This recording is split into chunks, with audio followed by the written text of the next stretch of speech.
Bueno, buenas noches. Em, sí, van a quedar grabadas las clases, ya se está grabando. Buenas noches, es un gusto para nosotros, para la Tindad, para la Universidad de San Marcos, con Angélica, empezar de nuevo esta cuarta promoción del curso de Economía Feminista que organizamos, que diseñamos con la Universidad de San Marcos hace ya unos años, y que bueno, esta es la cuarta edición, con algunos cambios porque cambian los temas, tenemos documentos nuevos. Entonces hay partes, hay módulos que han ido cambiando y hemos ido evolucionando en función de los diferentes temas. Empezamos antes de la pandemia, y hoy estamos en un escenario muy nuevo en términos económicos, con nuevos temas también. Entonces, bueno, es un gusto para nosotras recibirles, y les dejo con la primera sesión con Angélica. Les va a gustar mucho este módulo. Angélica es una gran docente. eh, voy a tratar de tratar de sacar la pantalla para poder leer el currículum súper interesante de Angélica. Ella es antropóloga y activista feminista, es doctora en salud colectiva del Instituto de Medicina Social de la Universidad del Estado de Río de Janeiro. Es magíster en estudios de desarrollo convención en género en el Instituto de Estudios Sociales de La Haya, de la Universidad de Erasmus, y licenciada en antropología cultural por la Pontificia Universidad Católica del Perú. Ella es profesora en la Escuela de Antropología de la Universidad Nacional Mayor de San Marcos y está coordinando la maestría de género y la diplomatura de economía feminista ahí mismo. Tiene una gran cantidad de publicaciones, pero resaltamos la de género y salud reproductiva, escuchando a las mujeres de San Martín y Ucayali en 2001, políticas de sexualidad en 2010, la biología del odio y retóricas fundamentalistas y otras violencias de género en 2019, un tema sumamente actual. Y bueno, y esperamos que a lo largo de todas estas sesiones podamos compartir con ustedes, y sobre todo que nos den su retroalimentación para poder seguir trabajando en mejorar, por supuesto, estos módulos, pero también mejorar los próximos cursos. Van a tener ahí les voy a dejar con Montserrat Foix para que les dé una perspectiva de cómo nos organizamos, y bueno, al final del módulo va a haber una evaluación para que ustedes nos den sus impresiones y podamos cada año mejorar el curso. Bueno, muchas gracias por la presentación, por el interés, y les dejo con Montserrat Foix y después con Angélica. Gracias, Monse, gracias, Angélica. Gracias, Verónica. Montserrat, creo que estás con mute. Perdón, siempre suele pasar esto. Bueno, me presento nuevamente, como Verónica les comentaba, estoy en esta nueva edición, en mi cuarto curso de Economía Feminista, en la coordinación junto con Verónica y Claudia, muy gratamente. Ya han recibido correos míos por ese medio, por el correo economiafeminista@latindad.org, nos vamos a estar comunicando, y por supuesto también a través del chat en cada una de las sesiones. Voy a estar a lo largo de todas estas 11 sesiones que nos tocan hasta septiembre, respondiendo sus dudas, compartiendo los materiales lectura, la bibliografía para cada sesión, y también, por supuesto, ir resolviendo las dudas que les vayan surgiendo a medida que avancemos con el desarrollo de este curso. Para organizarnos en cada sesión, les propongo que en principio escuchemos la exposición, el desarrollo de la docente. En este caso tenemos el placer de tener a Angélica Mota, y al final, desde la presentación, hacer las preguntas a viva voz si así lo desean, o de lo contrario también pueden ir comentando y escribiendo en el chat, y yo puedo ir leyéndole a Angélica al final de su presentación también, pero esto se va a repetir en cada una de las sesiones, digamos, la dinámica. Como ya les recordaba, solamente a modo de recordatorio y para no robar mayor tiempo a la exposición de Angélica, recordarles que para recibir la certificación de Latindad por la cursada de este cuarto curso Economía Feminista, requerimos la asistencia a por lo menos 10 sesiones. Como ya Verónica adelantó, estas van, independientemente de la participación o no, estas sesiones van a ser grabadas y luego compartidas con quienes no puedan asistir, pero siempre hay el asterisco de que la certificación va a requerir de la participación en las sesiones en vivo, digamos, sincrónicamente. Creo que, Vero, Claudia, no me estoy olvidando de nada. Si tienen algún problema técnico, me escriben al privado, pero si hay algún comentario o consulta general sobre el tema que se va a ir desarrollando, sí les pido que lo hagan público, así todos podemos compartir y enriquecernos con los comentarios, las apreciaciones, las consultas. Creo que eso es todo. Cualquier cosa les voy a ir comentando, y como siempre van a recibir comunicaciones a través del correo como lo estuvieron haciendo hasta ahora. Me quedo ahí, así no te robo más tiempo, Angélica. Te escuchamos. Bueno, muchísimas gracias. Es una alegría grande estar ya en la 4ª edición de este curso. Me alegra un montón ver aquí entre los participantes a 60 personas conectadas, ¿no? Eso quiere decir que estos cursos siguen concitando mucho interés, ¿no? Cada vez mayor interés. Y felicito a las organizadoras por la persistencia, por las mejoras realizadas, y agradezco el interés de todos y todas y todes quienes se han conectado y se han inscrito al curso. Agradezco también que me hayan invitado, ¿no?, nuevamente a dictar estos módulos. Es un reto, he de decir, es un reto transmitir algunos conceptos en corto tiempo. En ese sentido, tengo que hacer mi disclaimer antes de comenzar.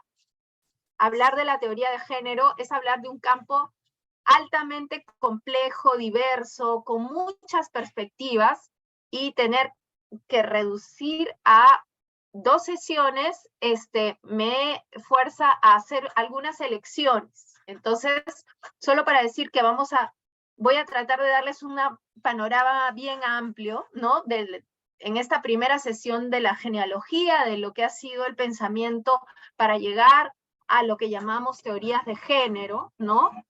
Y el próximo curso vamos a ver algunas perspectivas críticas de las primeras posturas, que son las que yo voy a presentar aquí ahora, ¿no?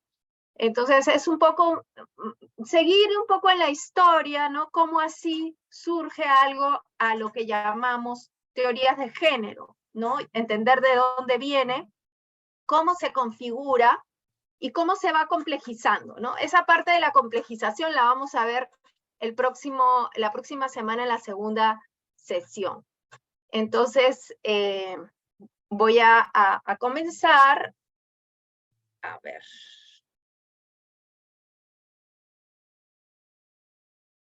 Entonces, estos son los temas, ¿no? Como venía diciendo, hoy vamos a revisar un poco ese camino histórico, esa genealogía de ideas claves sobre género, ¿no? Cómo llegamos ahí.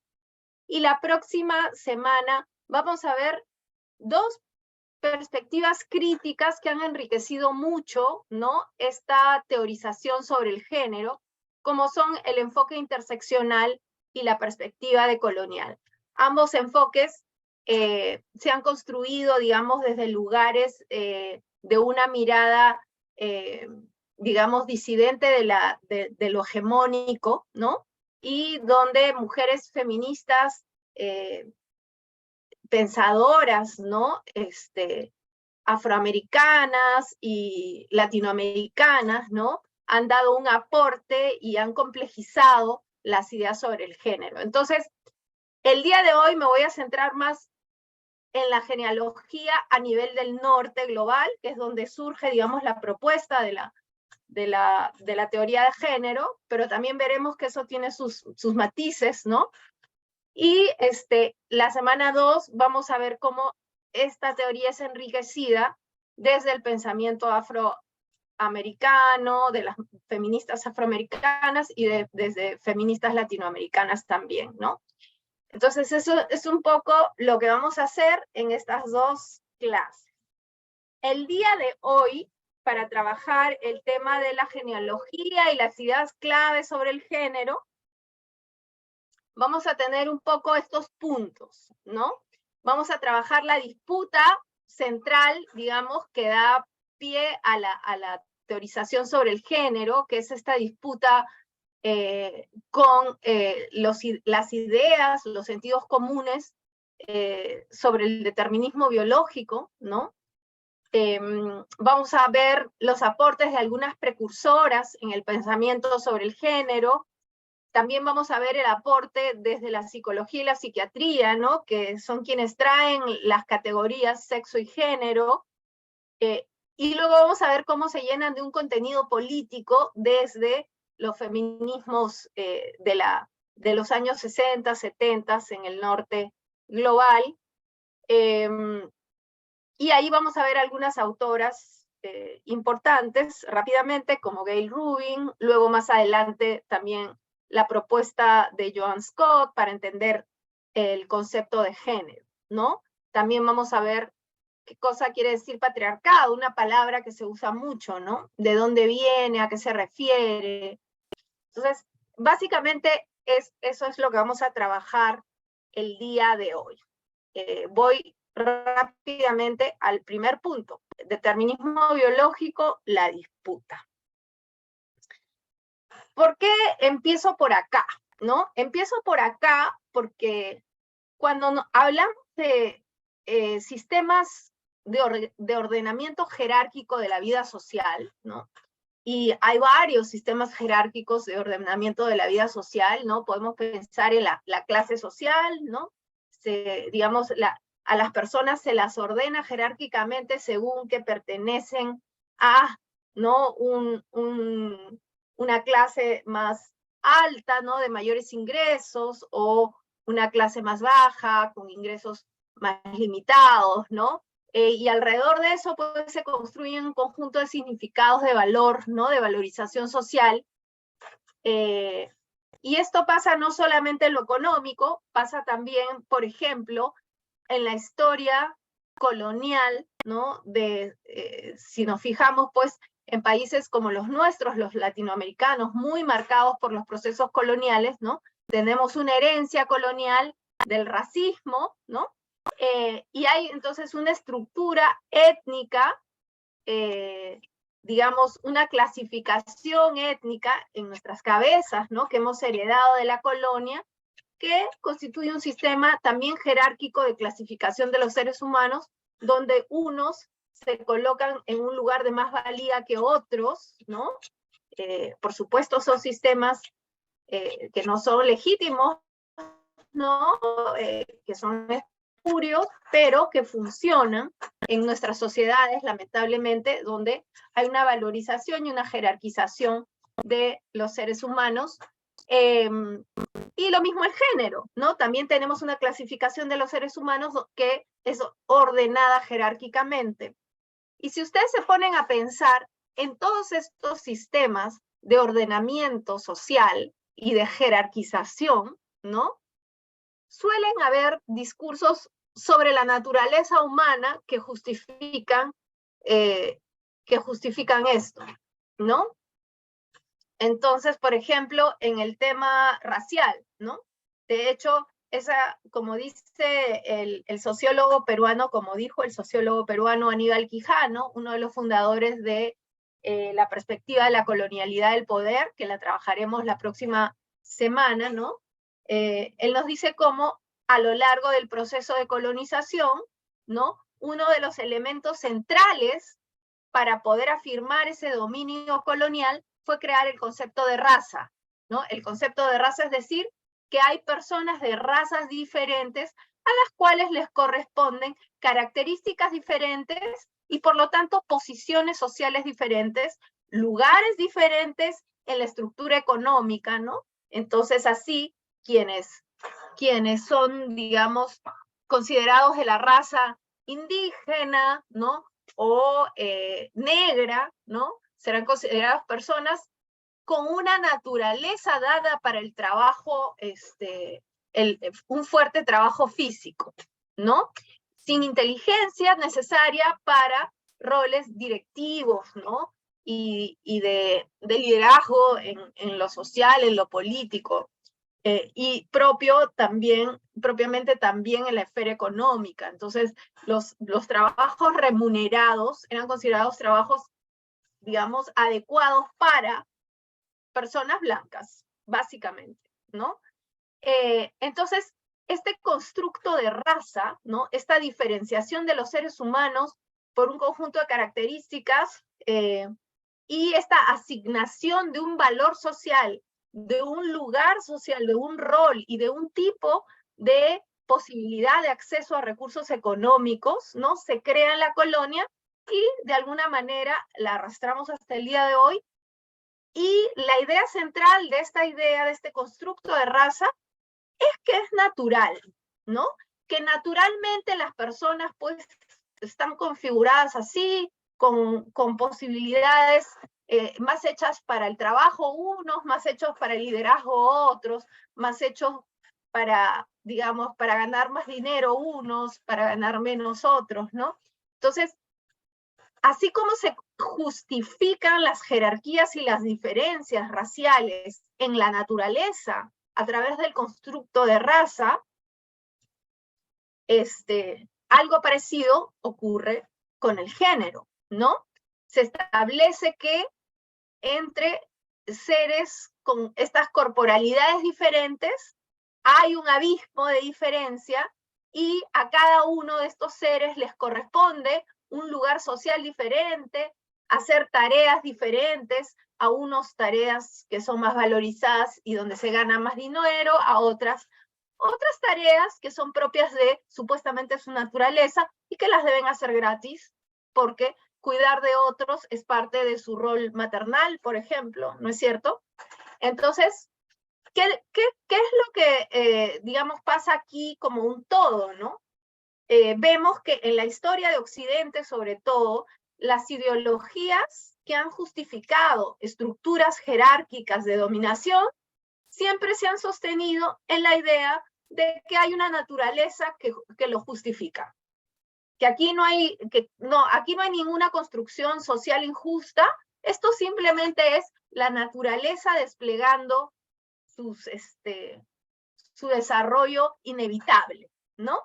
Entonces, un orden natural estaría detrás de las diferencias entre las personas y los grupos humanos, ¿no? Entonces, si nos ponemos a pensar y analizar, esto también, por ejemplo, ocurre con los discursos de segregación de las personas LGTBIQ+, ¿no? Porque entonces se dice que, bueno, el impulso hacia la reproducción, ¿no? Sería algo natural en el ser humano y por lo tanto personas que tienen una orientación sexual, no un deseo por alguien del mismo sexo, no una sexualidad no reproductiva, pues sería una suerte de patología, ¿no? Algo, bueno, a lo largo del tiempo se ha dicho mucho respecto de eso, se le ha tildado de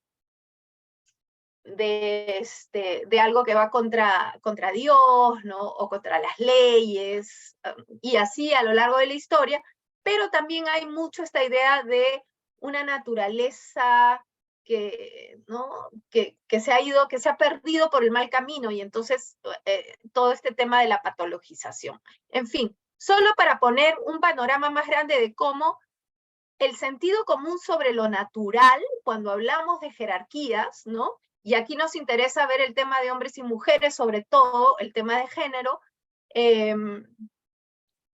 pero si lo vemos en perspectiva histórica, nos daremos cuenta que es una estrategia muy común del poder, ¿no? Naturalizar las diferencias y decirnos que si unos tienen más o tienen menos, es resultado de algo natural. O si unas trabajan gratis, mientras que otros trabajan de manera remunerada, es porque sus naturalezas les llevan por ese camino, ¿no? Y entonces hay que tener mucho cuidado de eso. Un ejemplo, ¿no? De cómo a lo largo de la historia, ¿no? Se ha argumentado a través de la idea de la naturaleza para impedir que las mujeres transformen su lugar en la sociedad. Aquí, por ejemplo, algunos argumentos. Este es un caso en el Perú de las discusiones que se dieron en el Parlamento cuando estaba discutiéndose el voto, ¿no? El derecho al sufragio de las mujeres. Esto a inicios del siglo XX, en los años 30, ¿no? Entonces, se decían cosas como estas. La mujer, teniendo la función definida por la naturaleza dentro del hogar, es sacada para llevarla a la lucha candente de la vida social y política, para imponerle una función que no le corresponde. El hombre tiene la obligación de intervenir en la vida política porque está capacitado como una función propia de su organismo, ¿no? O sea, parte de su naturaleza. Luego, se dicen cosas como esta segunda cita, donde dice, privarla del voto no era, o sea, a la mujer, no era negarle un derecho, sino salvarla de una obligación de lucha incompatible con su contextura física y espiritual, ¿no? Una vez más, la naturaleza siendo utilizada como un argumento para dejar colocada a la mujer por fuera de algunos derechos ciudadanos fundamentales, ¿no? Entonces, queda bastante claro, creo, aquí. Luego, otro ejemplo que quería traer era un ejemplo del mundo de los deportes, ¿no? El ingreso de las mujeres a los deportes de alta competición ha sido un campo disputado, ¿no? Fuertemente disputado. También bajo el argumento de la naturaleza, ¿no? Tipo, el cuerpo de las mujeres es un cuerpo hecho para la reproducción, no para el deporte, para las actividades de fuerza, no, para la reproducción y el cuidado de otros. Entonces, una manera de encasillar a la mujer en ese rol reproductivo, básicamente reproductivo, propio de la esfera de la familia y de la esfera privada, ¿no?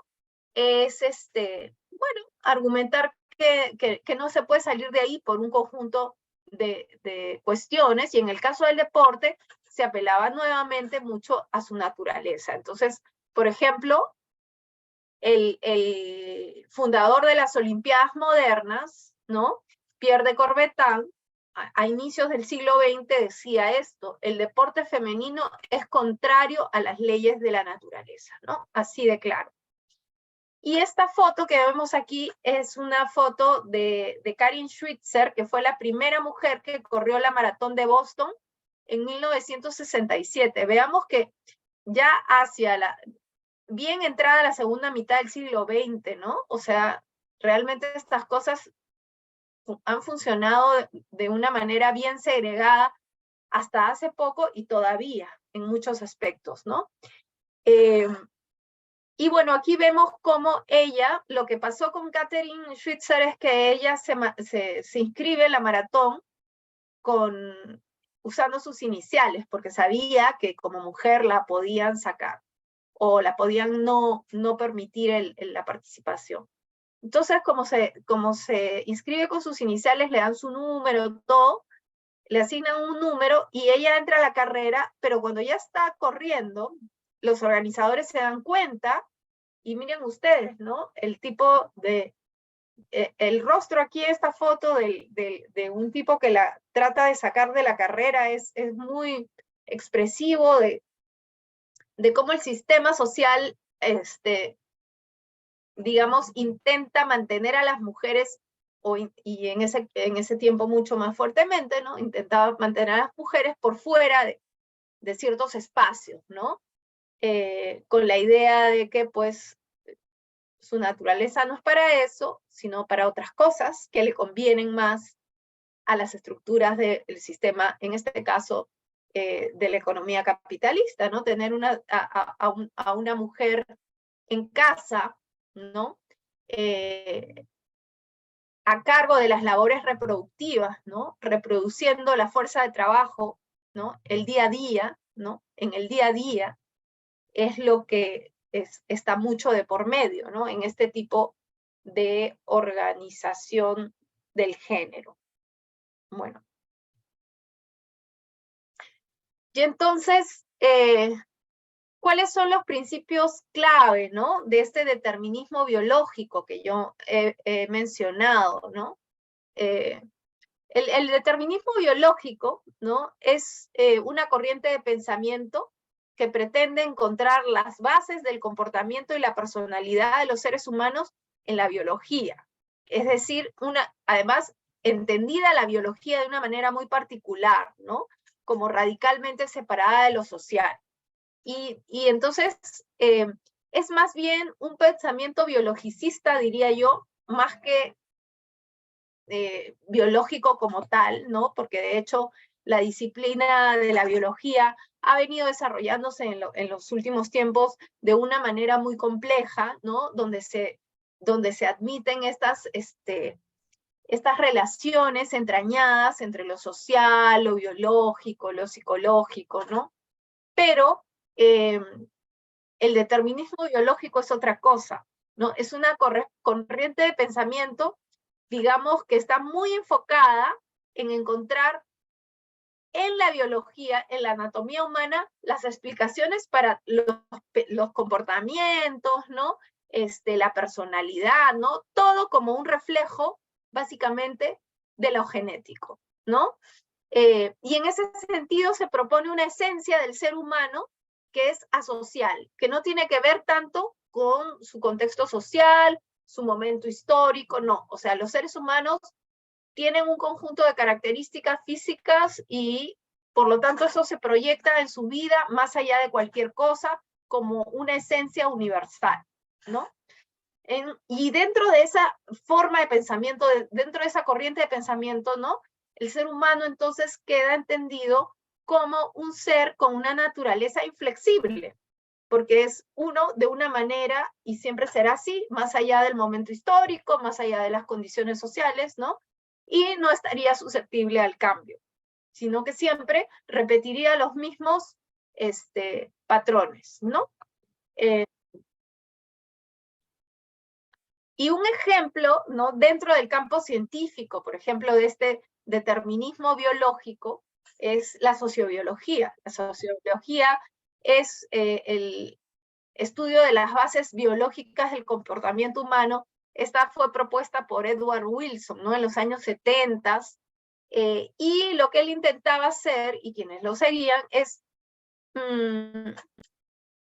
proyectar, ¿no? A partir del comportamiento de animales gregarios, ¿no?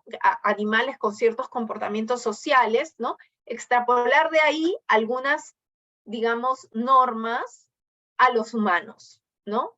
Y como parte de este esfuerzo, ¿no? Es muy fuerte la idea del determinismo genético, para una serie de aspectos, ¿no? De la vida animal, humana, como la agresión, la territorialidad, sistema social, el altruismo y la selección de la pareja, ¿no? Y ahí empezamos a entrar ya a temas de género.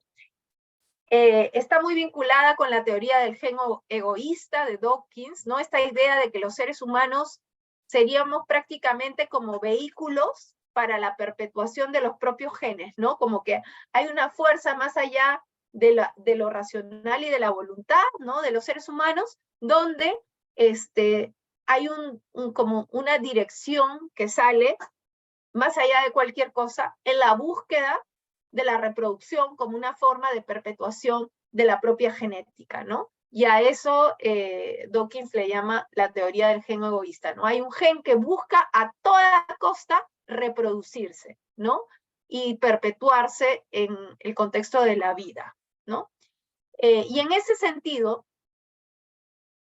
eso tiene un conjunto de consecuencias para la vida sexual de hombres y mujeres, ¿no?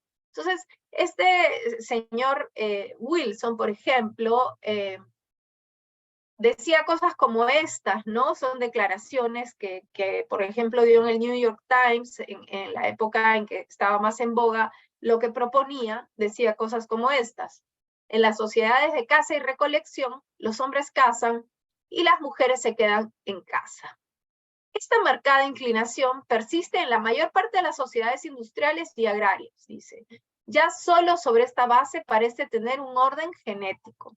Mi propia opinión es que la inclinación genética es lo suficientemente intensa, decía, como para causar una división sustancial del trabajo, incluso en la más libre e igualitaria de las sociedades futuras. Aún con una educación idéntica y un acceso igual a todas las profesiones, probablemente los hombres continúen desempeñando un papel desproporcionado en la vida política, los negocios y las ciencias, ¿no? Entonces, queda muy clara en esta cita de lo que dice Wilson, ¿no? ¿A qué nos referimos con determinismo biológico, no? Dice él claramente, no importa en qué momento son cazadores recolectores, puede ser el mundo industrial, puede ser cualquier momento de la historia, hombres y mujeres siempre van a tener esas inclinaciones y no hay más, ¿no? Y eso se justifica en la naturaleza, en el gen. Eso es. En el extremo, en este tipo de razonamiento de determinismo biológico, ¿no? Se han llegado a escribir cosas como este libro de Randy Thornhill y de Craig Palmer, que uno es un psicólogo evolucionista y el otro un antropólogo, que hace esta propuesta, ¿no? Ellos escriben este libro que se llama, traduciéndolo, es Una historia natural de la violación, las bases biológicas de la coerción sexual. ¿Y qué nos dicen, no? En suma, digamos, haciendo un resumen del argumento central de este libro, que la violación es una estrategia evolutiva. ¿Por qué? Porque como ya dije antes, ¿no? La idea detrás de este tipo de propuesta es que hay un gen egoísta que quiere perpetuarse a través de la reproducción y eso es lo que orienta la vida de todo ser vivo, digamos, incluidos los seres humanos. Por lo tanto, las estrategias reproductivas, ¿no? De perpetuación de los genes son muy diferentes en hombres y mujeres. Dicen, para perpetuar sus genes, lo que tiene que hacer el hombre es estar con la mayor cantidad de mujeres posibles para garantizar algún tipo de éxito reproductivo y por lo tanto la promiscuidad, digamos, sería propia del hombre, ¿no? O sea, justificando a partir de estos razonamientos también conjunto de ideologías sobre la sexualidad masculina. Y en el caso de la mujer, dice, para garantizar el mayor éxito en la reproducción de sus genes, tendría que, al contrario, ¿no? Ser muy cuidada, porque en el momento del embarazo, el parto, para que sea exitoso ese embarazo, el parto, más bien ella tendría la idea de garantizarse una pareja, no varias, sino una, que le garantice seguridad, cuidado, recursos, etc. Entonces ahí también un poco naturalizando esta división de tareas y de funciones sociales, ¿no? Y en este texto, uno de los principales argumentos, ¿no? Es rebatir la idea de estudiosas feministas que han propuesto básicamente que la violencia sexual tiene que ver con una relación de poder entre lo masculino y lo femenino, ¿no? Y expresa una forma de dominación, ¿no? Entonces, ellos critican esta idea, ¿no? Critican la idea de la violación como una expresión de dominación y dicen, no, es una expresión de la naturaleza, de cómo funcionan los genes de hombres y mujeres, porque los hombres finalmente, como tienen que garantizar éxito reproductivo, pues entonces tienen si nadie les da bola, tienen que violar, o sea, no hay otra, y está más allá de ellos, ¿no? Bueno, este tipo de argumentación es lo que constituye este pensamiento de determinismo biológico, que además se filtra mucho en el sentido común, ¿no? Existe un sentido común muy grande respecto de las diferencias en términos de comportamiento, de conducta, de hombres y mujeres como un reflejo de esencias intrínsecas, ¿no? Biológicas distintas, ¿no? Ahora, es bien importante reconocer que los seres humanos somos sociales, tenemos una dimensión social, una dimensión biológica, una dimensión psicológica, ¿no? Que se entraman de una manera compleja, ¿no? Y lo que aquí se hace es decir que hay un solo factor causal, que es el gen, y que determina todo lo demás, ¿no? Entonces, ese es bastante problemático, pero es muy efectivo, ¿no? Porque esta idea de naturalizar las diferencias se alinea mucho con el tipo de sentido común que se ha desarrollado en Occidente, ¿no? Bueno, entonces, ese es el tipo de pensamiento frente al cual un conjunto de mujeres, ¿no? Feministas, empiezan a generar disputa con ese tipo de pensamiento, ¿no? En los años 60 y 70, por ejemplo, en los Estados Unidos y en otros países del norte global, empiezan a surgir fuertes movilizaciones de mujeres, ¿no?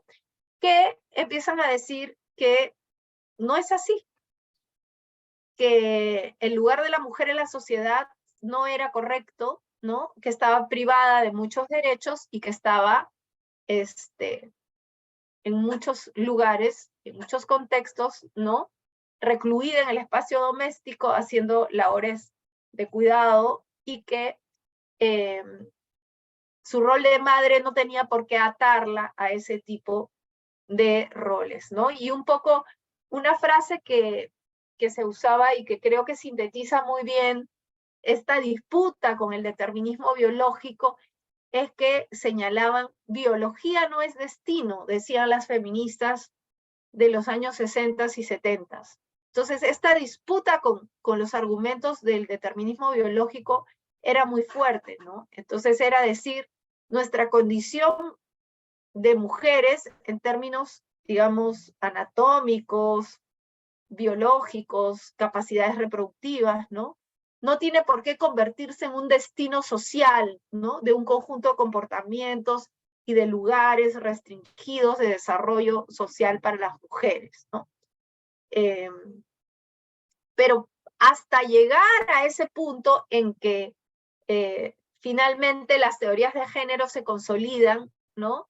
Y muestran que en realidad ese lugar que se nos asigna a hombres y a mujeres en la sociedad es una construcción social, ¿no? Que tiene que ver más con una construcción social y con dinámicas históricas, ¿no? Que con genes, ¿no? Hasta llegar ahí, digamos, se dio todo un camino, ¿no? Y yo ahora quiero hablar de algunas precursoras que ayudaron a remecer un poco ese tipo de pensamiento, ¿no? Respecto de los seres humanos.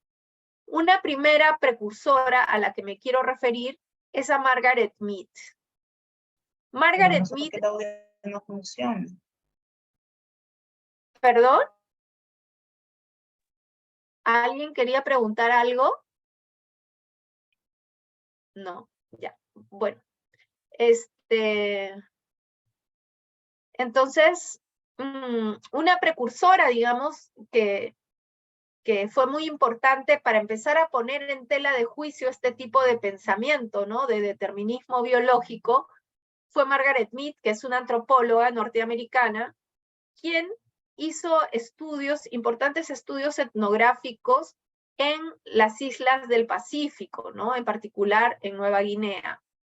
Ella tiene un libro que se llama, que es emblemático y que se llama Sexo y Temperamento en 3 sociedades primitivas, ¿no?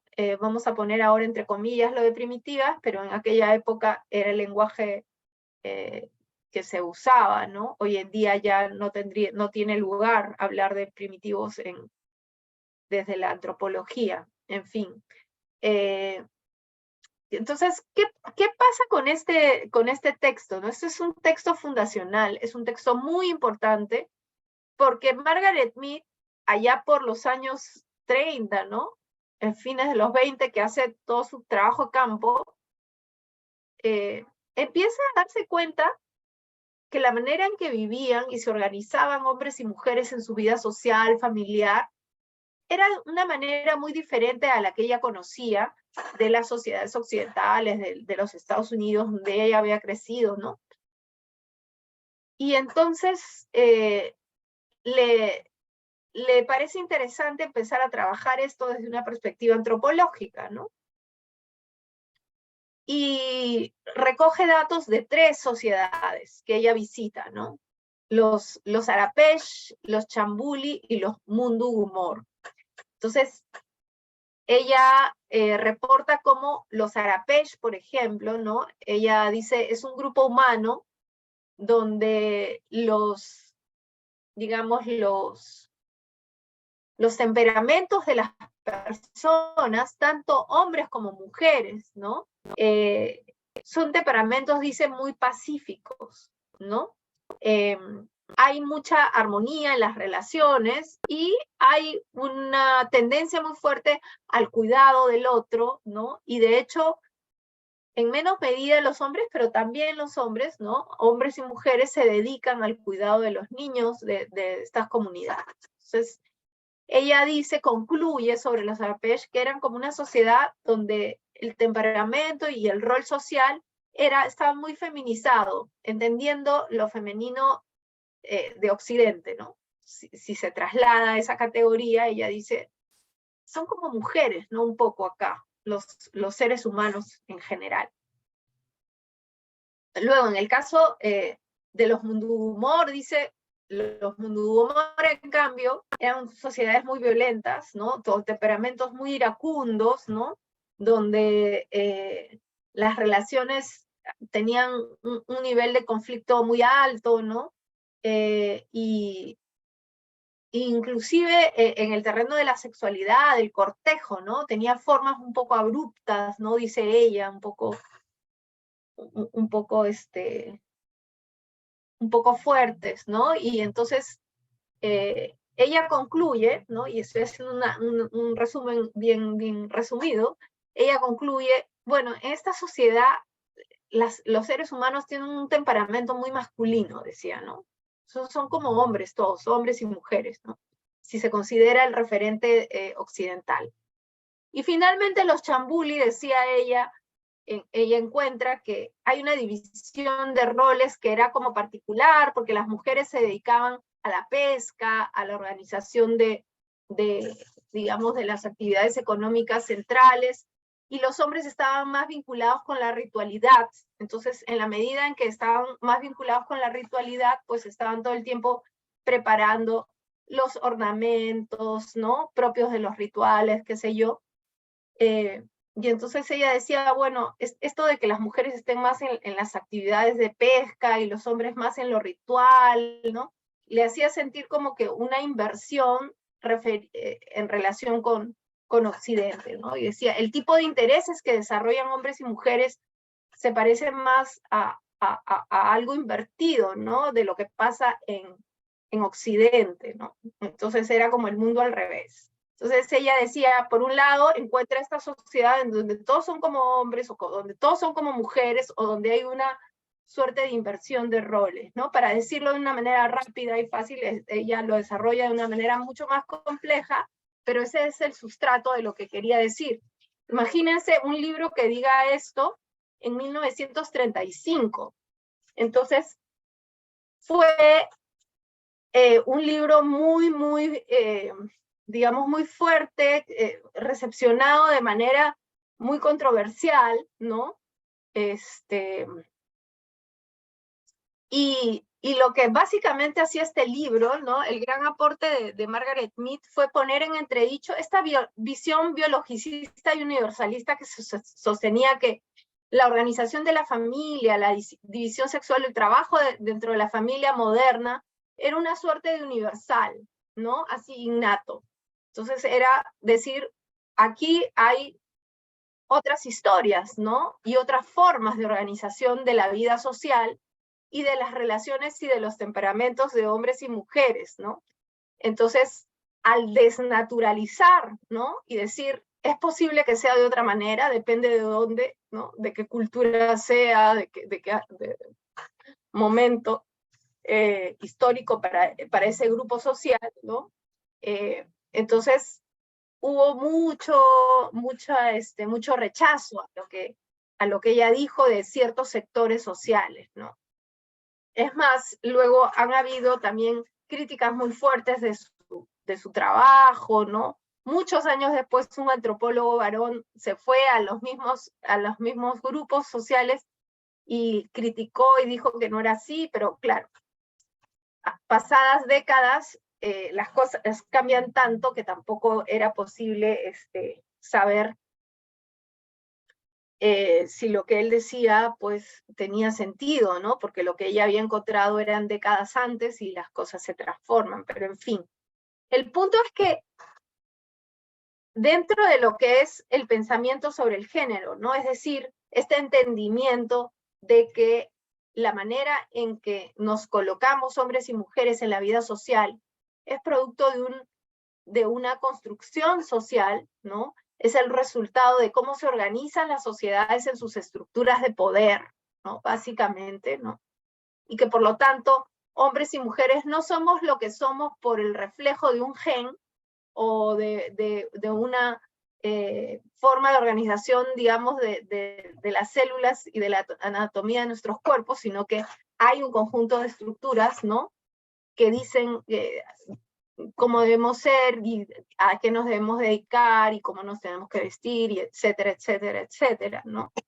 Ella es una pionera al decir que biología no es destino de alguna manera, ¿no?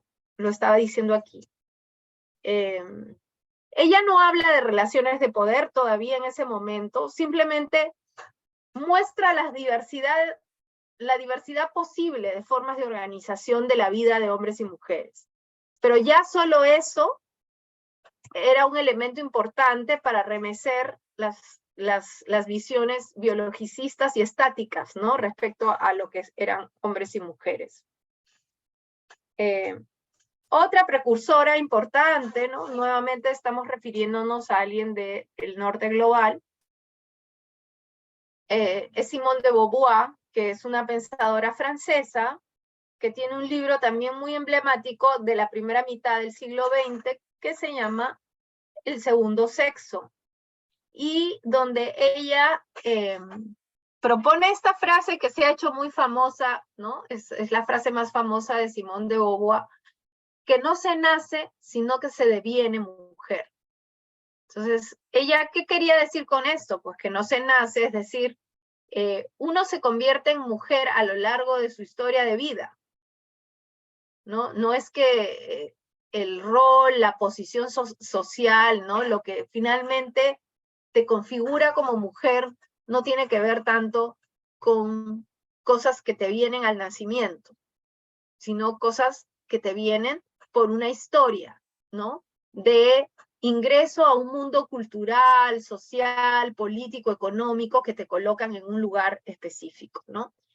Entonces, ese tipo de reflexión también ya está en la línea de lo que conoceremos después como teorías de género, ¿no es cierto? Esta idea de que el lugar de las mujeres y de los hombres responde a una organización particular de la sociedad.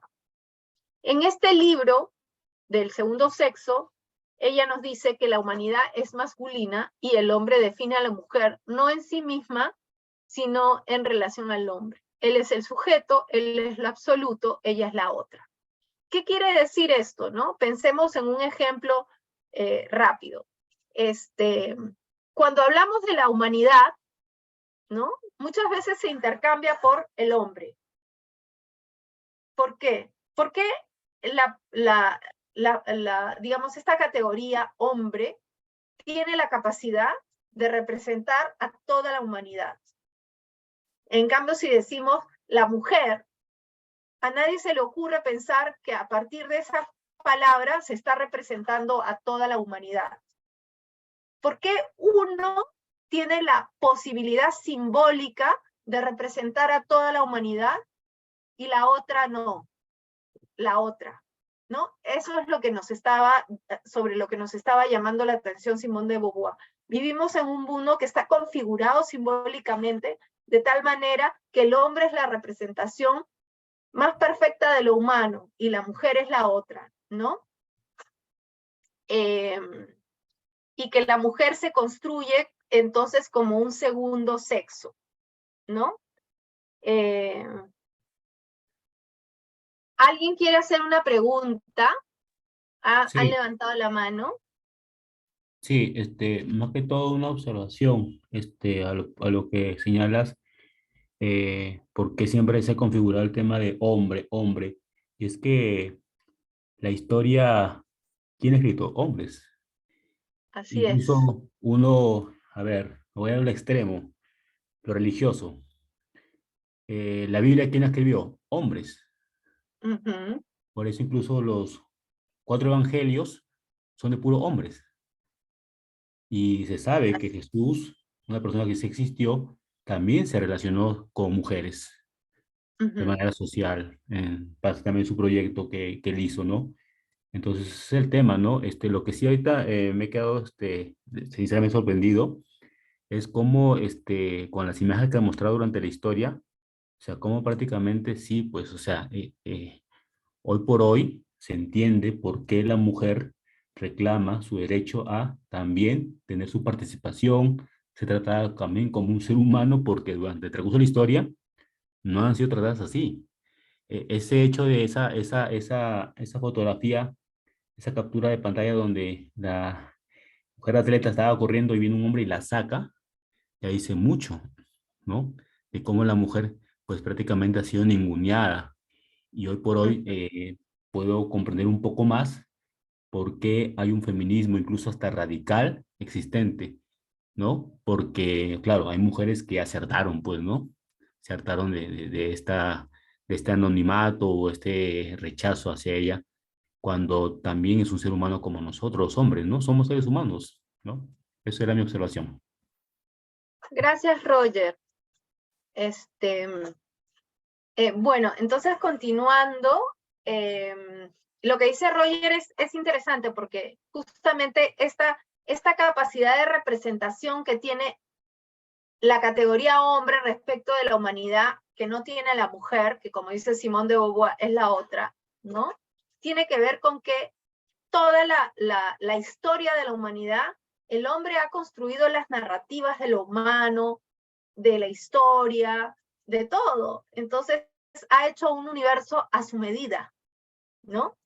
Y es muy reciente que desde las luchas feministas las mujeres vienen pugnando por tener una participación más activa en la historia o más reconocida, porque activa siempre ha sido, ¿no? Y justamente eso es lo que vemos desde las economías feministas, ¿no? Como las mujeres, en verdad, estamos en el, digamos, si vemos la economía como un iceberg, ¿no? Solamente se ve la puntita, es reconocida como economía, ¿no? El mundo del trabajo remunerado, qué sé yo. Y hay toda una economía sumergida, invisible, que es la economía a la cual las mujeres han aportado toda la vida, que es fundamental, que es la economía del cuidado de los otros seres humanos, del trabajo, del sostenimiento de la vida, del trabajo doméstico, ¿no? Y que no se para, en esa economía no hay sábados y domingos, y no hay tampoco ningún tipo de reconocimiento de valor y de visibilidad. Eso que pasa en la economía ha pasado en todos los aspectos de la vida humana, ¿no? Y entonces ahora las mujeres están saliendo al frente a reclamar visibilidad, a reclamar sus derechos, a reclamar una participación visible, reconocida en la vida social, ¿no? Y eso, ¿no? Entonces, a eso se le llama el androcentrismo, ¿no? Como un mundo articulado y hecho a la medida de la mirada masculina, ¿no? Y del reconocimiento del lugar de lo masculino y de invisibilización del lugar de lo femenino. Pero bueno, hay otra vía que creo que es importante. Les he contado un poco los aportes de pensadoras precursoras, ¿no? Que empiezan un poco a remecer esta idea de que el rol de hombres y mujeres y el lugar de hombres y mujeres es por naturaleza de una manera, ¿no? Entonces, académicas que empiezan a decir, no, pero sí, en otros lugares, como Margaret Mead, en otros lugares funciona diferente, entonces no es tan natural, ¿no? Puede ser distinto, es una construcción social. O pensadoras como Simone de Beauvoir que empiezan a decir, sí, pues en el propio Occidente empieza a decir, no, ser mujer en realidad es algo que deviene en la historia, no se nace mujer, se deviene mujer. Entonces, ellas empiezan desde el pensamiento más académico, si se quiere, generar algunas ideas fuerza que empiezan a poner en entredicho esta mirada esencialista, determinista, biológica, ¿no? Pero no solamente la academia produce conocimiento y saberes, ¿no? Eso es algo bien importante, sobre todo en temas que tienen que ver con el conocimiento de lo social, ¿no? No solamente la universidad, los académicos, las académicas, aportamos en la construcción de conocimiento, sino que hay un saber más difuso, si se quiere, que viene de los movimientos sociales, ¿no? Donde también se genera una sabiduría y también se remecen los sentidos comunes, ¿no? Entonces, este sentido común del determinismo biológico, donde la mujer debe estar en un lugar y el hombre en otro lugar y no se mueve y es natural y es genético, ¿no? Bueno, genético se usa desde, antes se decía otras cosas para apoyar la idea de la naturaleza, pero en fin. Entonces los movimientos sociales también son importantes en la creación de conocimiento, de reflexión, y creo que cuando hablamos de la construcción de una teoría tan importante como las teorías de género, tenemos que considerar el aporte que ha venido a lo largo del tiempo desde el movimiento social, desde hace mucho tiempo, ¿no? Por ejemplo, todas esas mujeres que han luchado en diferentes partes del mundo por el reconocimiento, vamos a decir, una de las primeras luchas de las mujeres, el voto o el acceso a la educación, ¿no? ¿Qué nos estaban diciendo las mujeres luchadoras que estaban queriendo implementar que las mujeres voten, que las mujeres se eduquen y así cambien sus condiciones de vida? Nos están diciendo básicamente, en realidad, cambiar el lugar social de la mujer es posible. Es solo cuestión de que se le reconozcan derechos. Y luchaban para que eso sea así. Entonces, desde su propia lucha, la existencia de su propia lucha, daba cuenta de esa idea clave de la teoría de género, que es que el lugar de hombres y mujeres obedece a una construcción social, ¿no? Entonces, ellas con su hacer estaban diciendo eso, porque estaban diciendo, es posible cambiar el rol social de la mujer, ¿no? Entonces, en el caso quería poner como un ejemplo a mujeres peruanas, ¿no? Aquí tengo la foto de sufragistas peruanas como Soy la Aurora Cáceres, como María Jesús Alvarado, que además eran mujeres que lucharon mucho también, sobre todo María Jesús Alvarado, por el tema de la educación para las mujeres, ¿no? De hecho, María Jesús Alvarado es reconocida como la primera feminista pública en el Perú, al menos que articuló un discurso explícitamente feminista en una sociedad científica, ¿no? Por primera vez en el Perú. O mujeres como Mercedes Cabello, que también es una luchadora, una pensadora peruana, luchadora por el tema de los derechos a la educación de las mujeres, ¿no? Y aquí, por ejemplo, a la mano derecha está esta señora que se llama Dora Madueño, que fue la primera alcaldesa del Perú, allá por el año de 1945. Entonces, ella, al momento en que asume la alcaldía, hace un discurso público para asumir la alcaldía. ¿Y qué decía en su discurso público? Decía: bien sabéis vosotros que la mujer tiene ya una función social que cumplir. No podía estar eternamente asida al brazo protector del varón en actitud de perenne renunciamiento. Debía incorporarse al carro de la nación como unidad activa, ocupando su puesto de honor. Entonces, claro, es lo que le tocó a ella, ¿no? Le toca ser alcaldesa y explicita cómo hay un cambio ahí, ¿no? La mujer tenía que salir al ámbito público, ya no asida del brazo del varón, sino como una actora social independiente. Al verbalizarlo, al decirlo en un discurso público, ella está cambiando los sentidos comunes, está abriendo una manera de percibir a las mujeres de otra forma, ¿no?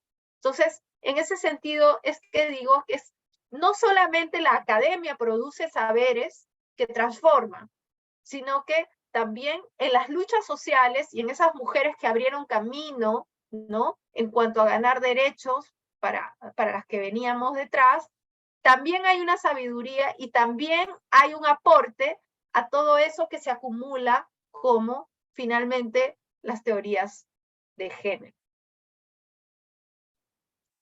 Bueno, otro elemento, ¿no?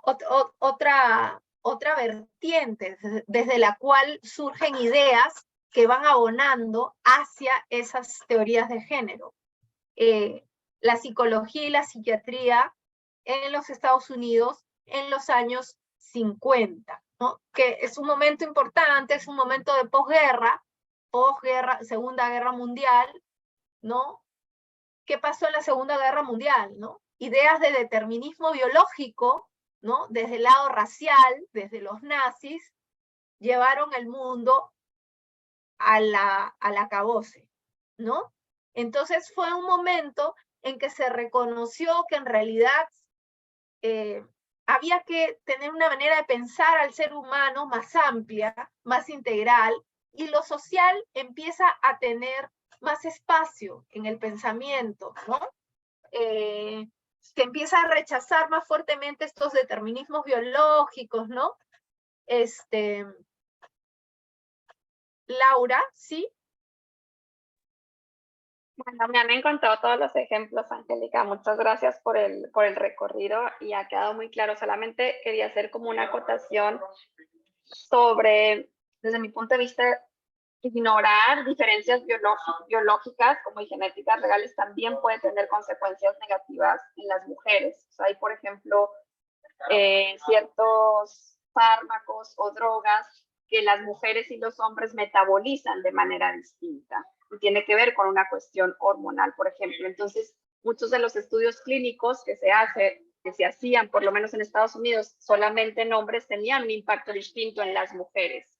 Entonces, me parece importante que, o sea, evidentemente lo que tú explicas es cómo esta parte se usa para justificar, ¿no? Ciertos comportamientos, la subordinación de las mujeres, pero también el negar las diferencias biológicas puede tener un impacto negativo en la salud de las mujeres, porque es cierto que en términos de salud, por ejemplo, y de medicamentos, pues hay un impacto y hay una manera de metabolizar ciertos medicamentos y por eso hay como todo un movimiento de que en los ensayos clínicos y demás se incorporen también más mujeres, ¿no? Igual en el tema racial, o sea, que no solamente sean personas blancas y anglosajonas, sino que también se incorporen personas indígenas cuya propia complexión genética puede tener una respuesta distinta a ello. Entonces, solamente para acotar de no negar estas diferencias, porque creo que podría tener un impacto negativo.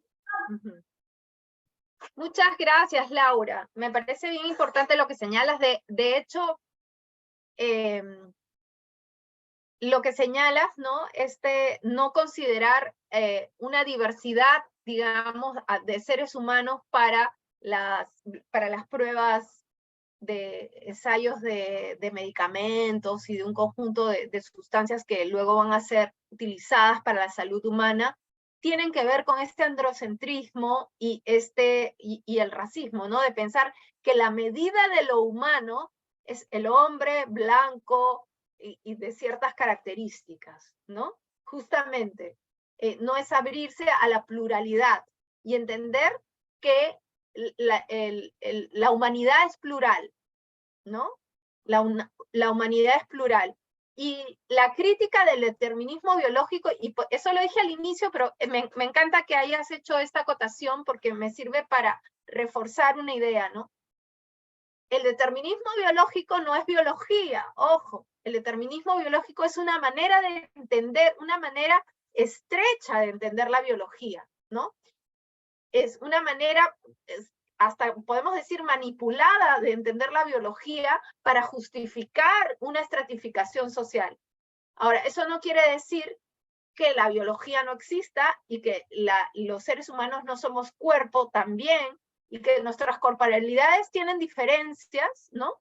Pero que no, esas diferencias ni siquiera solamente obedecen a hombre-mujer o raza, sino a un conjunto de otras cosas. Entonces, esa pluralidad de corporalidades tiene que ser, por supuesto, contemplada, y no es contemplada precisamente por un androcentrismo racista también, ¿no? Entonces, ahí sí me parece importante decir que la crítica al determinismo biológico no significa negar la biología, es negar una interpretación antojadiza, digamos, de factores biológicos que se utilizan como justificación para una cuestión de esquemas raciales y de género injustos, ¿no? Pero lo que dice Laura es bien importante porque ha habido una crítica luego del propio feminismo, eso viene un poquito después, pero aprovecho y lo digo ahora, ¿no? Dentro del propio feminismo, ¿no? En un inicio hubo muy fuerte esta separación de sexo como lo anatómico y género como la construcción social, ¿no? Esa era como la propuesta básica en un inicio de la teoría de género. Pero luego esto se ha complejizado mucho, ¿no? Y se ha entendido que ese binario, separar completamente lo biológico de lo social, es imposible. Entonces, feministas que venían de las propias canteras de las ciencias biológicas, físicas, de las ciencias duras, digamos, vinieron a poner, también a completar un poco ese panorama y a decir, de repente no deberíamos separar tan tajantemente sexo de género, ¿no? Bueno, ya Judith Butler lo dijo, ¿no? En los 90, de repente sexo siempre fue género. Es decir, que la manera en que entendemos la biología también está muy marcada por nuestras ideas sociales, y eso tiene un peso a cómo se configuran nuestros cuerpos, ¿no? Se configuran de maneras diferentes. Entonces, por ejemplo, lo que dice Laura, sí, pues, ¿cuánto de esas diferencias entre cómo reciben los medicamentos los cuerpos de hombres y mujeres tienen que ver con las historias de esos cuerpos? Porque son historias diferentes, ¿no? Porque las mujeres tienen un lugar diferente, los hombres un lugar diferente, y sus cuerpos se desarrollan de una manera diferente. No necesariamente por una genética intrínseca, que es el biologicismo, sino por un desarrollo corporal donde se combinan factores ambientales, sociales, genéticos, complejos, y producen corporalidades diferentes, ¿no? Es el tipo de concepción de la biología que hay que preservar, ¿no? Y que no hay que perder de vista. Bueno, entonces un poquito regresando a esta suerte de genealogía que estoy tratando de hacer, de dónde vienen, de dónde han empezado a venir ideas que han llevado a la construcción de la teoría de género, ¿no? He llegado a este punto, que son los años 50, la psicología y la psiquiatría, la sexología de los Estados Unidos de esa época, como decía, empieza a darse una comprensión, ¿no? Del ser humano más compleja, donde elementos de las influencias de la vida social sobre las personas y sus cuerpos empiezan a tomar más importancia, ¿no? A raíz de el cataclismo que resultó ser la Segunda Guerra Mundial y los determinismos biológicos de la ciencia nazi, ¿no? Entonces se complejiza. Esto sirve para complejizar la mirada de lo biológico y del desarrollo humano, etcétera, ¿no? Entonces, por ejemplo, en las clínicas sobre temas de sexológicos, ¿no? En los Estados Unidos, empieza a trabajarse los temas de la intersexualidad, de la transexualidad, de una manera mucho más compleja, ¿no? Y era muy necesario, entonces, en ese momento, desde las teorías que se estaban desarrollando, diferenciar entre lo que es el cuerpo, o sea, es decir, necesitaban una palabra para nombrar los cuerpos y las diferencias entre los cuerpos, y otra palabra para nombrar los procesos psicológicos, subjetivos, las identificaciones subjetivas de las personas, ¿no? Entonces, por ejemplo, el caso de la transexualidad, ¿no? Que era una corporalidad, digamos, de varón, pero una identidad psicológica, subjetiva de mujer, que se juntaban en un cuerpo, en una experiencia, ¿no? Entonces, para dar cuenta y hablar de esta complejidad, se generan estos dos conceptos, de sexo y de género, ¿no? Sexo para referirse a la anatomía y género para referirse a la cuestión más subjetiva, psicológica, en este caso, ¿no? Estos dos señores, Robert Stoller y John Money, fueron pioneros en ese uso, ¿no? Hicieron un trabajo que fue importante para la época. Hubieron casos bien críticos también, pero no tenemos mucho tiempo como para tocarlo todo, ¿no? Es más, yo creo que ya me pasé el tiempo, no sé, por favor, avísenme cuando falte poco para que se termine la clase. Pero ya estoy llegando digamos, al punto donde entramos a el camino hacia las teorías de género, ¿no? Que es los feminismos de los años 60 y 70 en los Estados Unidos, ¿no? Que justamente es un conjunto de mujeres organizadas que empiezan a reclamar derechos y a señalar que biología en términos de anatomía, ¿no? Que el cuerpo de mujer, empiezan a decir, nacer mujeres con un cuerpo de mujer no tiene por qué darnos un destino determinado. Entonces decían, biología no es destino.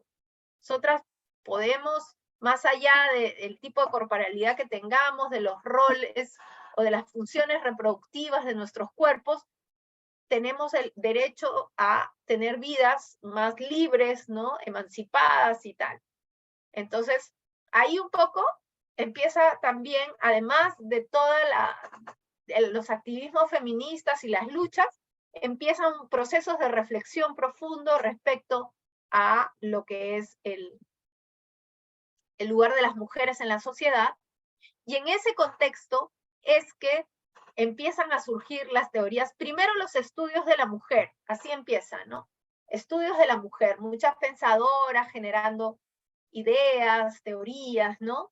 Y luego los estudios de la mujer abren el camino a los estudios de género y a la concepción sobre el género. Entonces, ¿qué cosa es el género, no? Básicamente en estos primeros tiempos se hace esta propuesta, por ejemplo, como la propuesta del sistema sexo-género que hizo Gail Rubin, de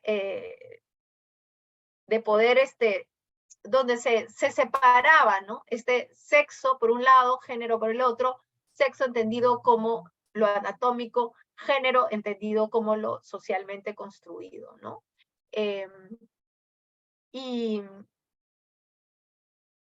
entonces, ella es Gail Rubin, ¿no? Ella en los años 70 justamente. Ahora, una característica, perdón, de esta época con respecto a lo anterior, ¿no?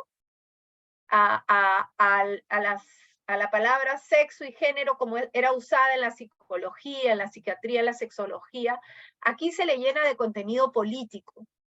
Y aquí ya empieza a mirarse no solo la diferencia entre cuerpos, psicologías, etcétera, sino las diferencias jerárquicamente posicionadas en un marco de estructuras sociales y de relaciones de poder, ¿no? Entonces, eso es esa es la mirada que traen las feministas, básicamente, de poder identificar estructuras de poder que enmarcan las vidas de hombres y mujeres, ¿no? Y bueno, una de las primeras en sintetizar, ¿no?, una propuesta teórica así contundente es esta mujer, Gayle Rubin, que nos habla de la existencia de un sistema sexogénero, como ese lugar social donde se puede mirar el sistema de relaciones jerárquicas donde las mujeres tienen un lugar de opresión o secundario, si se quiere, ¿no? Entonces, ella dice, así como hay sistemas económicos que organizan la vida social, hay sistemas políticos que organizan la vida social, hay también un sistema sexogénero, que es un sistema de organización de la vida social, que es el lugar donde hay que mirar para entender por qué las mujeres están subordinadas, ¿no? Y bueno, es un artículo bien interesante el que ella hace, donde se refiere básicamente al lugar del parentesco, ¿no? La institución del parentesco, de la familia, como un lugar importante para mirar, para entender por qué las mujeres tienen ese lugar subordinado, ¿no?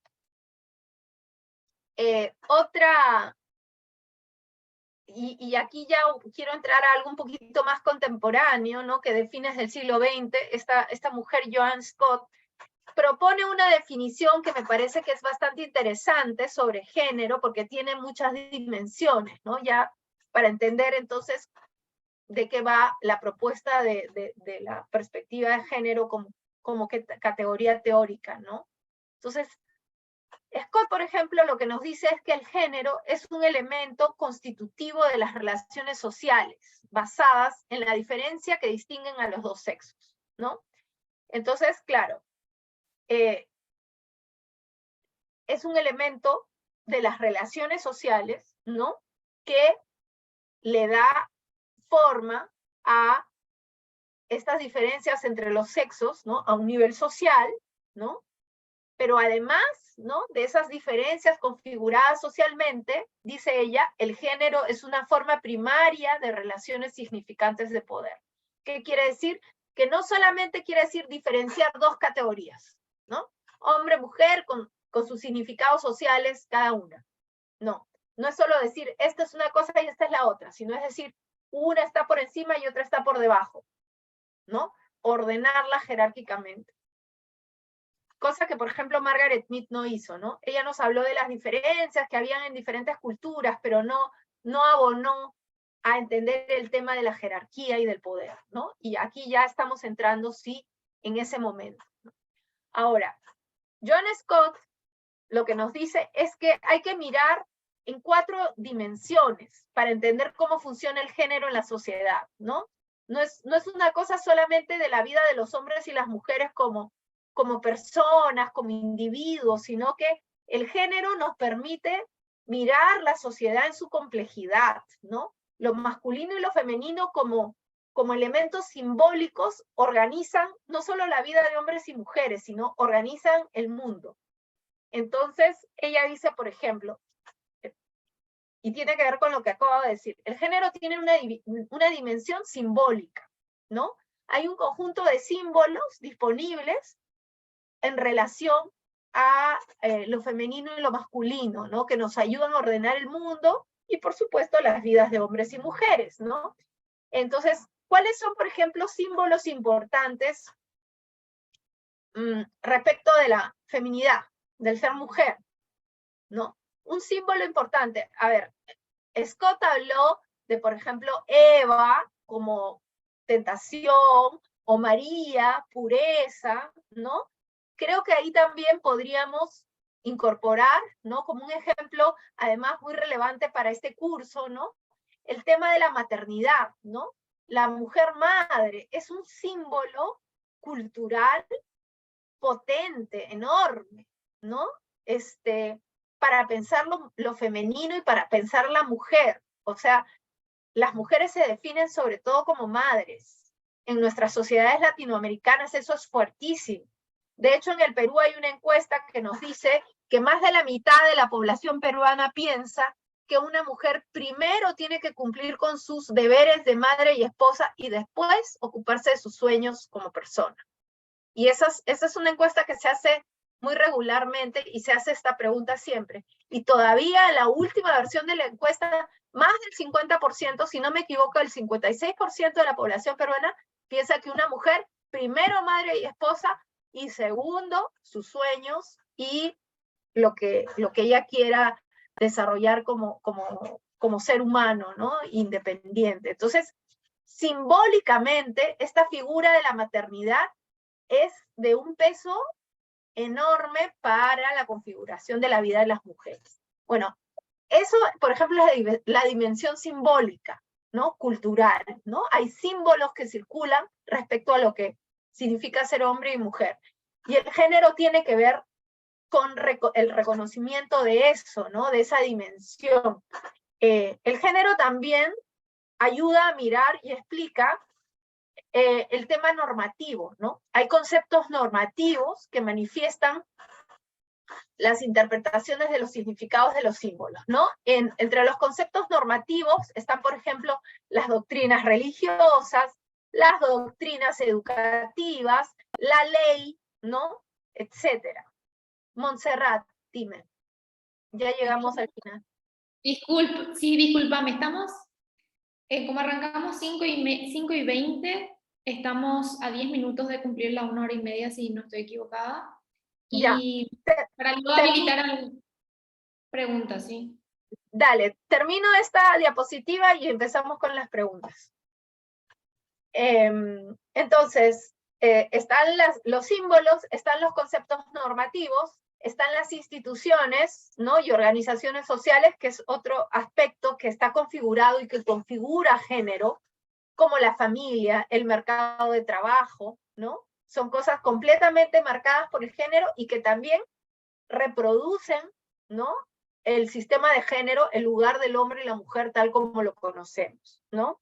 Y otra dimensión muy importante cuando hablamos de género es la identidad subjetiva, cómo cada ser humano construye su identidad, ¿no? Ya sea como hombre, como mujer, o como no binaria, o como otra cosa, ¿no? Entonces, esos son 4 elementos bien importantes para tener en cuenta cuando hablamos de género. Entonces, como ya estamos llegando al final y para que hayan unos minutitos para preguntas, lo voy a dejar ahí y seguimos luego, a partir de las preguntas. Entonces, adelante. Muchas gracias, Angélica, sumamente interesante todo lo que nos venís contando de una manera tan amena, ¿verdad? Para hablar de temas tan complejos y el tiempo tan corto, como ya bien dijiste vos. Antes de arrancar con las preguntas, solo me han consultado mucho por el chat si es posible acceder a esta presentación. Y por otro lado, sí se va a compartir la grabación. En eso respondo yo y les cuento que a más tardar el lunes van a tener acceso privado a la clase. Y bueno, y ya Angélica creo que asintió con la cabeza que va a poder compartirse la presentación. Yo lo voy a subir a la carpeta de Drive, pero también voy a enviar por correo electrónico. Si alguien, para no extendernos mucho porque nos pasamos un poquito y arrancamos tarde, sugiero colectar unas 2, 3 preguntitas si es que las hay, porque algunos comentarios ya se hicieron a lo largo, digamos, del desarrollo de la sesión.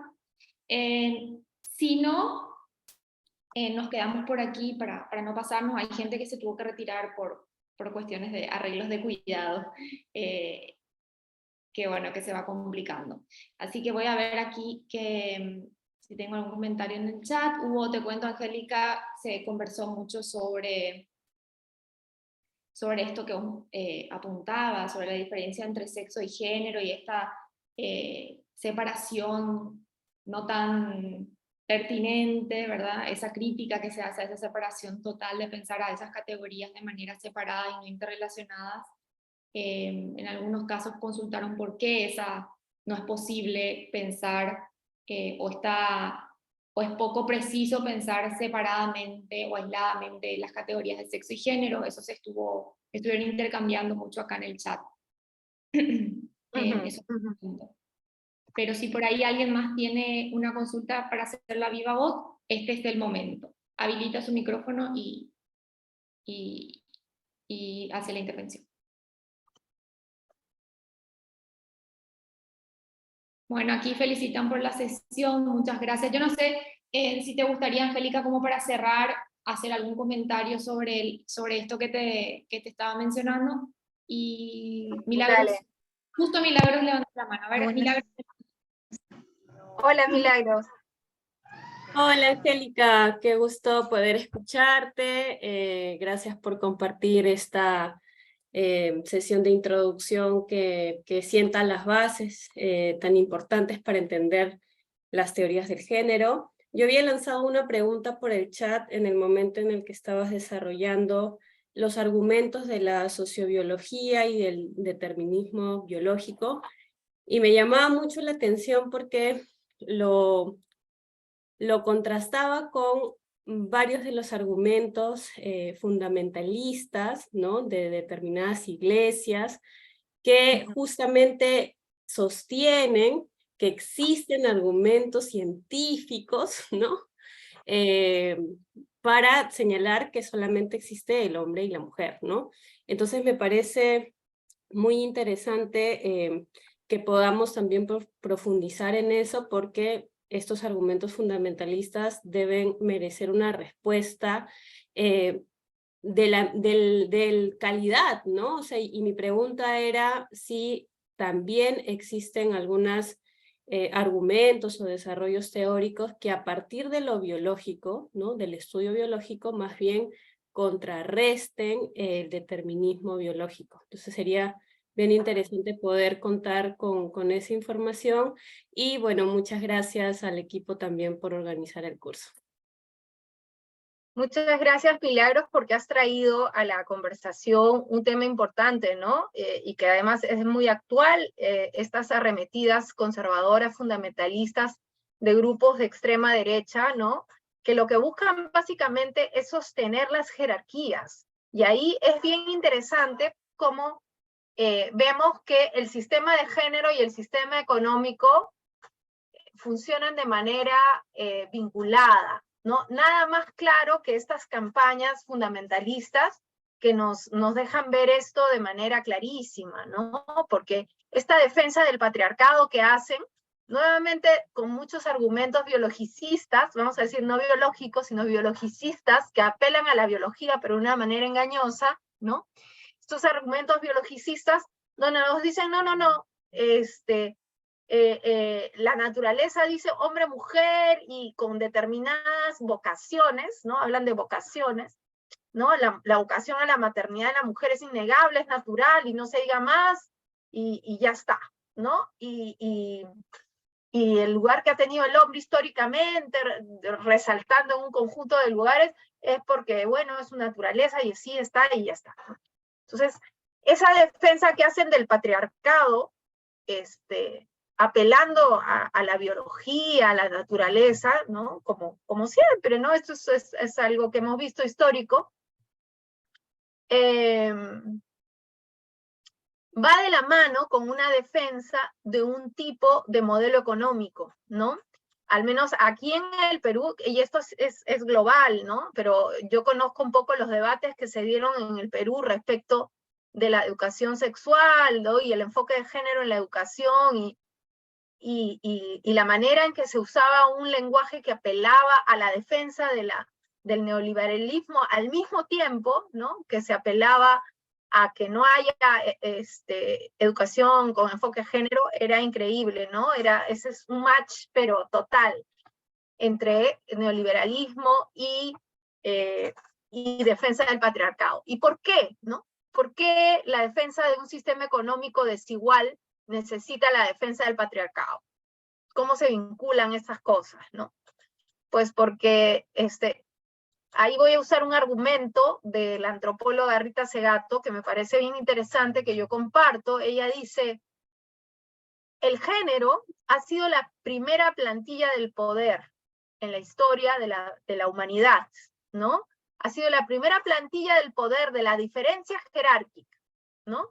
Y es algo que llevamos introyectado desde la prehistoria, ¿no? Dice ella, la larga prehistoria patriarcal, ¿no?